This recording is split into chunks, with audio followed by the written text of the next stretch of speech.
Hi, thanks for clicking on this video and checking out how to make homemade chicken bone broth the easy way. So that's what I'm going to be sharing today. And so this is a homemade chicken broth that you can use pretty much in any soup, but it is a chicken bone broth. And that is specific. So before I get into the recipe, I just want to introduce myself in case you're new to my channel or new to me. I'm Dr. Yasmin. I'm a naturopathic doctor. And in my practice, I help people heal their metabolism and their mental health using naturopathic medicine. And food is a huge part of that. And that's what these videos are for my patients, so that you guys know how to make the food I'm talking about and how to change your life. So chicken bone broth. The big thing about making your own broth is it's actually really easy. It's a couple of steps that you need to do over about 2 days. But the steps don't take very long. The first thing that you need is a chicken. Basically, you need the carcass of the chicken. So generally, if you're gonna roast a whole chicken, that's perfect, but you wanna save the bones. And the most important part of this is that you have to get a healthy chicken. So what do I mean? What the animal ate for its natural diet will dictate the health of the animal's body. I mean, it just makes sense, right? So chickens, you don't want to be doing this with a Costco chicken or just your average grocery store chicken. No, don't do that. What you want to do is you want to have a pasture-raised chicken. And generally you're going to have to buy these, at Goodness Me or maybe local farmers. So if you're going to buy a chicken that's whole, go ahead and roast it how you normally would. Otherwise, do my hack. I just buy it at Goodness Me, and it is a free-run chicken. Sometimes it also says pasture-raised on there. So Goodness Me is a place where, they care about proper food. And that's where I picked this up. It's just a rotisserie chicken, the same kind of thing you'd see at other grocery stores. And yeah, it's $15 instead of like $12 somewhere else. Honestly, this is such a good deal because it's already cooked.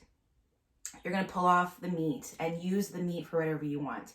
Today, I'm going to be pulling off the meat and saving some for making some soup. I'm going to be making a Thai chicken soup, one of my favorite things right now. So maybe you guys will stay tuned and stick around for that recipe later. But I'm literally just going to start pulling this thing apart. I'm not a big fan of skin. My husband is. If he were here, he'd eat it.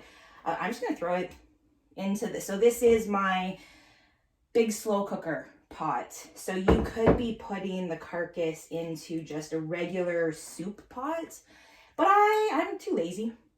So I'm going to put my carcass into a slow cooker and well, you're going to see. I'll show you the steps. So I'm going to get this going, which is literally just pulling the meat off this chicken, separating the chicken I want to save, and then the carcass and bones into here. So we'll speed that up.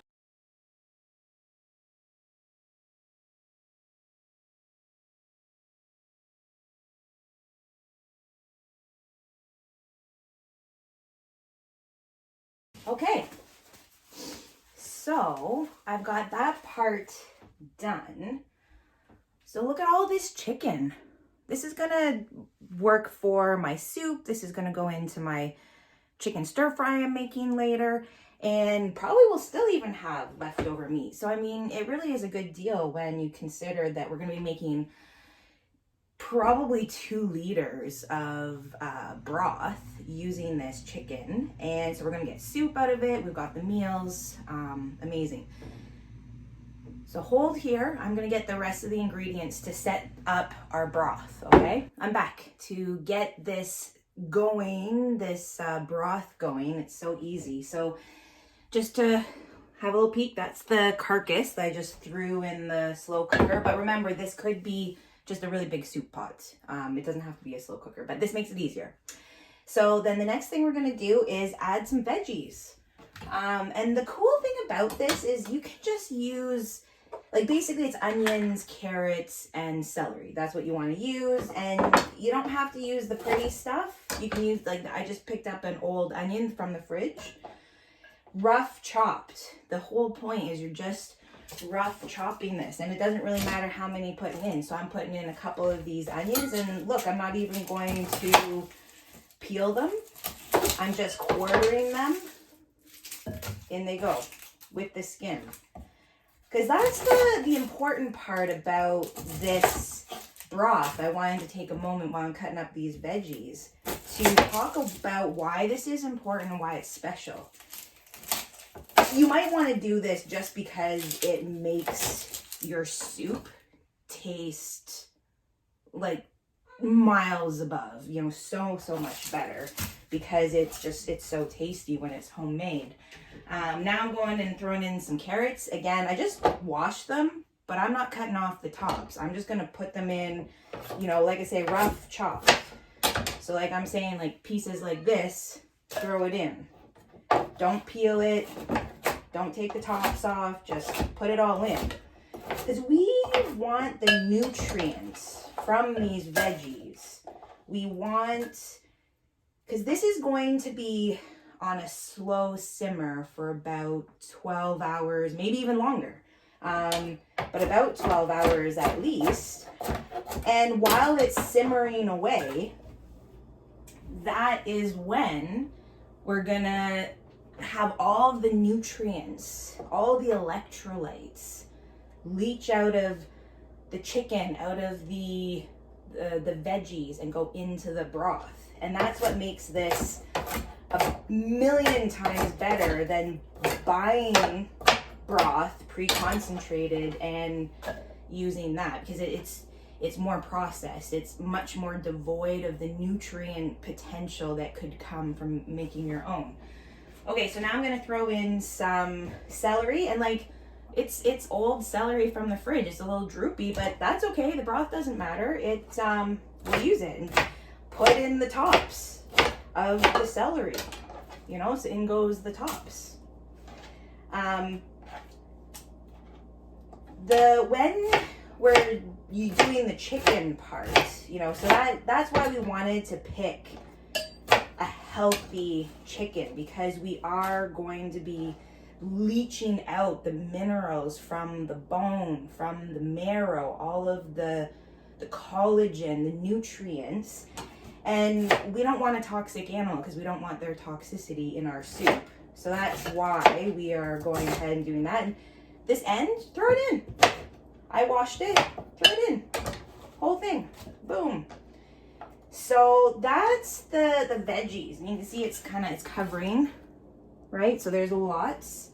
The next extremely important step is to add some apple cider vinegar. I like this one because it is raw. It has the mother. It is cloudy. That's good. It's got good stuff in it, because it is a fermented product. So raw apple cider vinegar, if you really want to use the best stuff, but you could just use any apple cider vinegar. Don't use white vinegar, too strong in this. But the vinegar, the acidity, draws the minerals out of the bones. So this is what is making it a bone broth, is the fact that we're doing that. And then the length of time, the longer that you let it simmer, say you let it simmer 2 days, then you're really drawing out all of the nutrients. I'm gonna let mine simmer for about 12 hours, maybe almost 24 hours before I drain it. But this is really important steps. Don't forget this, otherwise we're not leaching out all of those minerals from the bones, and you need that. Especially if you're fasting, we really need minerals. I prescribe so many minerals in my practice, and if we just ate the right food, you wouldn't need the minerals in supplement form. So we're gonna get it in food. Okay, so I add about a tablespoon. Like, seems to work for my recipes. That's what I put in, tablespoon. If I had maybe a turkey that I was working, like a bigger bird, then maybe I would put a bit more in. And then optional is a bit of spice, I really like to put thyme in my broth, but you don't want to overpower it. So I'm gonna put in just under a teaspoon into this. You know, you can eyeball it, just put a little bit in your hand and throw it in. Boop. And then the rest is to just fill it with some water. So I'm gonna go ahead and do that. All right, so I'm gonna just put in the water, and whatever container you're working with is how much water you want to put in. I fill up the slow cooker pot here to its max amount, which usually makes in this slow cooker just under 2 liters, just over 2 liters of broth. And then afterwards I just put the broth in mason jars. If I'm not using it right away, it can be frozen, or you can just put it in the fridge and have it for when you are going to make some soup. It'll last in the fridge probably about a week, and a month in the fridge. And then you can get creative with the soup that you make, or just follow whatever recipe you already have for a soup. And if it's calling for chicken, you know, homemade, or chicken broth, not necessarily homemade, put this in it. Or try to make your own chicken soup, using, you know, just ingredients that you already have in the fridge. It will feel so hearty, and this is actually the kind of broth and soup you want to have when you're sick, because it has all the nutrients to heal you. So you can see here that it's pretty full. So I am gonna go and put it into my slow cooker pot here. Goes, lid on, and on this particular slow cooker, it just has 2 settings, either low or high. So I put it on low, and I'm gonna set it for 12 hours. And right now it's, you know, about 12:30 right now. So that means this is gonna cook into the night. And then once it's done, you know, it's done the 12 hours, it will just go to warm. And in this particular pot, warm still has it gently simmering until the morning. I find if it's cooking, you know, quite a bit in the night, it can keep me awake. So I don't really love that. That is part of insulin resistance. So that's it. After this, and I'll show you, we just strain it. We strain it all out. All the stuff we put in, we just strain it away, put it in the compost, keep the broth, and it's amazing. It'll make your soups like, Okay. Hey, okay, so we are the next morning, and I'm ready to just finish this off, and it really is easy. Essentially, you're just draining out all of the stuff out of the broth and putting it in the compost. I'll show you what I do and the final product, and then we're done, okay? So I'm gonna shut it off. You can see it's, you know, well cooked. It's pretty warm, so I am gonna use some oven mitts. And the straining, you gotta use whatever you have. I'm by myself at the moment, so I don't have anybody to help me, but sometimes it's helpful to have somebody to help. So I'm gonna use this soup pot with the steamer part, and I'm gonna put it in the sink so I don't make a big mess. Letting that drain, and you saw those holes were kind of big, so I will strain it again through this and then put it in mason jars for storage, or I'll probably use this soup today. I'm gonna be making soup today. But there you go. Okay, so there you have it. There is your amazing homemade chicken broth, bone broth. So it's full of nutrients, electrolytes, minerals, like, you can't get better than this. You could drink it straight for just a broth if you know, you're on a bit of a cleanse, you're giving your system a break. Put it in soup. And like I say, I'm gonna be making a coconut ginger chicken Thai soup with mine later, and maybe I'll share that recipe.